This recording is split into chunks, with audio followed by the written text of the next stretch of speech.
It doesn't matter if you're straight, gay, or bisexual. At the end of the day, it's night. In the beginning of the film, Jennifer Spencer is seen kissing a man, George Wilburn. It is early morning, and she is with him in a car out on the cliffs. She pulls out a nickel-plated Colt Detective Special revolver and shoots him twice, one time in the groin and one time in the head at point-blank range, then leaves the scene. Inspector Harry Callahan, in the meantime, is seen in a courtroom where he has brought a young blonde-haired suspect named Mr. Hawkins to trial. The case is dismissed as a travesty because Harry did not have the right to seize the evidence used to prove Hawkins guilty. After insulting Hawkins in the elevator, Harry goes to his usual coffee diner and orders the usual black coffee. The waitress tries getting his attention by pouring massive amounts of sugar into his coffee, and Harry, who is reading a newspaper, does not notice. As he walks out, he takes a sip of coffee and spits it out in disgust. As he returns to complain, he sees that the open signs were switched to closed. A robbery ensues, but Harry stops it, going in the back way where he shoots up the gang of robbers. One is left alive and grabs the waitress as a human shield, but Harry points his .44 Magnum handgun revolver at him and dares the thug to shoot her in order for Harry to justify killing the thug. The police arrived shortly afterward when the robber drops his gun. Meanwhile, Jennifer is at an art exhibit where some of her paintings are put on display, but she claims to the owner that she must miss it because she needs to visit someone up north. She goes to the hospital to visit her sister Elizabeth, whom the doctor says is in a permanent vegetative state. Jennifer tells her sister of what she did to George Wilburn and then leaves.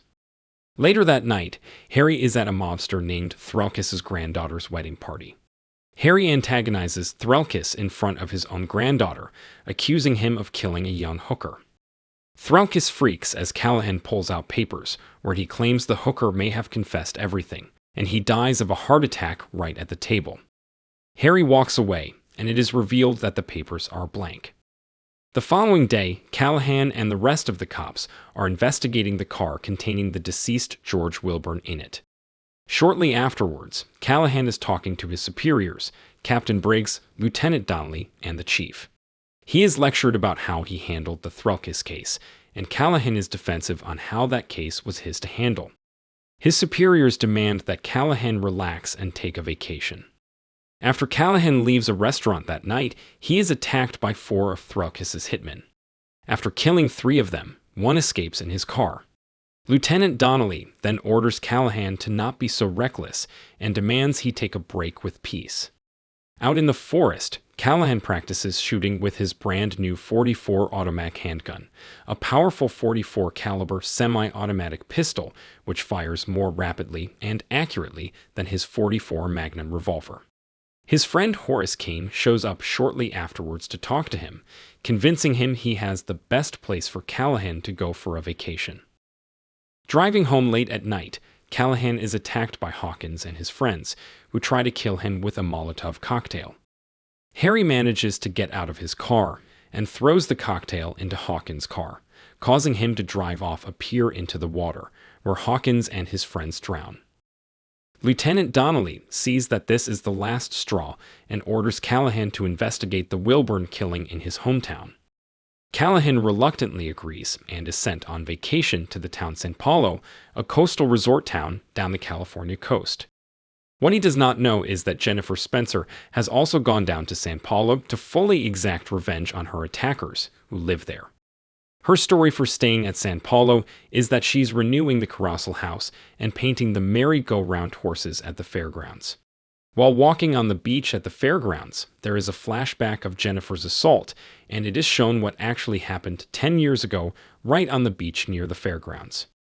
During the time in San Paulo, Callahan receives a bulldog named Meathead from his friend Horace. He also stops a bank robbery in progress when he arrives, and he saves the life of young Officer Bennett. While taking his dog Meathead for a walk, he runs into Jennifer, who falls off of her bicycle when Meathead barks at her. Unaware of each other's true identity, the two have a brief exchange of words and then part. At night, Callahan walks into a bar for a beer and meets the malicious Ray Parkins, a butch lesbian. After insulting Ray, Callahan demands to know if anyone knows George Wilburn. When he tells how Wilburn died, Ray just starts a raucous laughter, which pursues to a laugh riot. The next morning, another attacker, Kruger, goes fishing at the beach. Jennifer follows him. She steps in front of Kruger, who recognizes her, right before she shoots him in the groin. She then shoots him in the head, and he falls over in his chair. When his body is reported to the cops, Callahan shows up only to be shooed away by Chief Lester Jannings for continually interfering with the San Paulo's police job.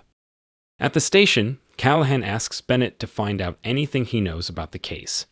Harry finds a picture of Jannings' son Albie's friends on the wall, and he has Bennett investigate that too. At dusk, Callahan stops by Mrs. Kruger's fish market to question her about the Wilburn and Kruger murders, only to be kicked out after brawling with her brothers Eddie and Carl. Callahan is attacked by the surviving hitman who was hired by Threlkes, but manages to shoot him in advance after being tipped off to his presence by Meathead. Ray eventually talks to Tyrone, another attacker, about what is happening. Tyrone disregards her warning and tells her to leave his store. Later that day, Tyrone is confronted by Jennifer in his garage. He tries to reason with her as she steps closer, her gun drawn. Realizing she isn't standing down, Tyrone grabs for his own gun, at which point Jennifer guns him down. Callahan meets up with Jennifer again, this time at an outdoor restaurant. The two talk again in a more polite manner and converse about the murders. Upon hearing Callahan is a cop, Jennifer becomes worried that he is on to her.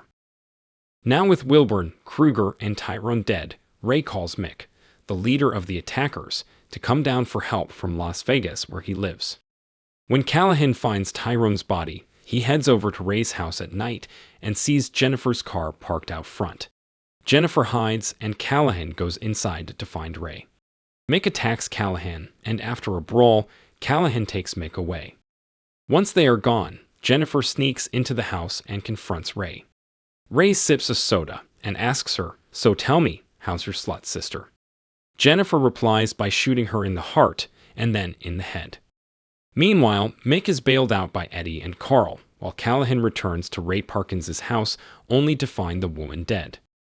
Horace is seen driving up to Callahan's motel that same night to visit him. He is carrying his powerful shotgun and some alcohol. Upon arrival into Callahan's room, Horace is greeted by Mick, Eddie, and Carl, who slit his throat and steal his shotgun.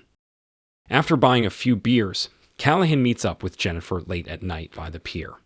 The two talk, and this time Jennifer invites Callahan up for a drink at her place, where he sleeps with her. After a brief sleep, Harry gets out of bed when it is still dark. In the garage, he sees Jennifer's car and recognizes it as the one that was parked at Ray's house before. Harry goes to Mrs. Kruger's fish market after Officer Bennett informs him that Eddie and Carl bailed Mick out. As Callahan leaves after receiving no cooperation from the hostile Mrs. Kruger, he is ambushed by Mick, Eddie, and Carl on a pier.